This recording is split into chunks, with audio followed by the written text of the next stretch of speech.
Now, I'm going to, because you see, this is already your fault. The way you are looking. Yes, it's already your No, because you have mentioned a critical element Yes. that is also part of the input Okay. from the seed Yes. or from the whatever to the table. Yes. And that is the bank. Yes. Yeah, by your experience, don't you think that most of our bankers still see agriculture as highly speculative? Yeah. I'm glad that you did not ask me this question about 1 or 2 years ago. I would have, in fact, turned them to pits. But in the past 1 year, the bankers have changed. They have repented, as it were. They are beginning to take agriculture seriously. What happened before was that they saw agriculture as one of the places where the government says put money there, they put dropped money to there, 5%. right, to a few percent. In fact, the total lending structure of the banks at that time was less than 1%. 70% of our population are in agriculture.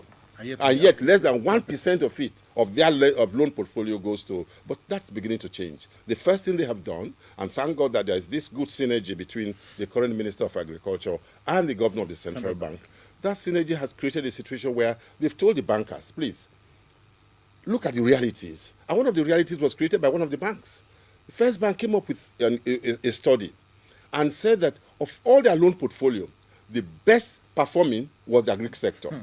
So where did they get this myth from over the years? Well, it's true that when you loan money to the bank, you cannot enter into deals. Yes. Because when you loan money to agriculture, they can't enter into this. But the poor farmer himself, the work he puts in, he wakes up early in the morning, he comes back home in the evening, how much does he make from it? So he does not even understand all those forms you are filling. So it was a very difficult thing for them. Now they are beginning to set up their desk. Yes, they're having their Greek desk, and they are beginning to learn. So I would rather say they are trying to learn very fast. So I will stop tearing them apart because they have repented and they are coming back into the straight and narrow. And I thank them for having that courage to do so.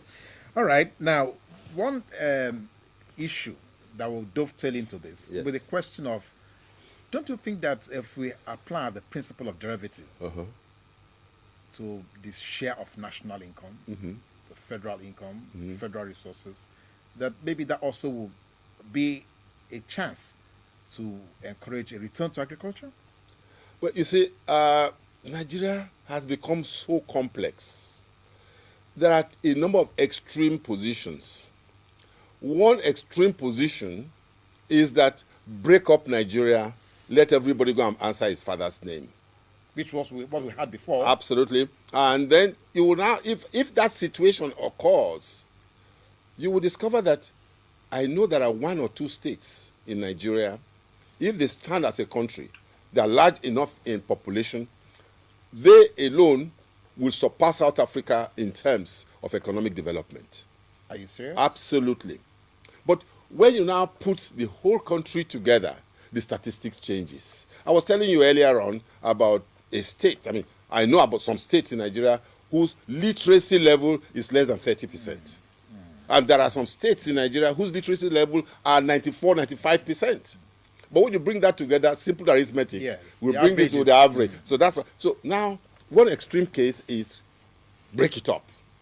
The other extreme case, just have one unitary government. Just have one president, no states, whatever. It makes its rules and so on and so forth. What is law? Right. But the reality facing Nigeria is that we have lived so much together that it's not been our own interest, either long or short term, to start thinking about breaking up. We should live as brothers and pull each other up. But there are difficulties doing that because there are cultural barriers, there are religious barriers, there are so many. The major one actually is the political barrier. A part of the country believes that we should rule. When you rule, what is the business of ruling? Democracy is about what do the people benefit from you being in government. And we discover that people have not really benefited. The young man who is not going to school in Zamfara State has a right like the young man who is in school in Lagos State. We should treat them as such. Same equal rights. Absolutely. So those are the things that are bothering. So the quest about this whole idea of looking at extreme situations, you've got to look at the middle of the road.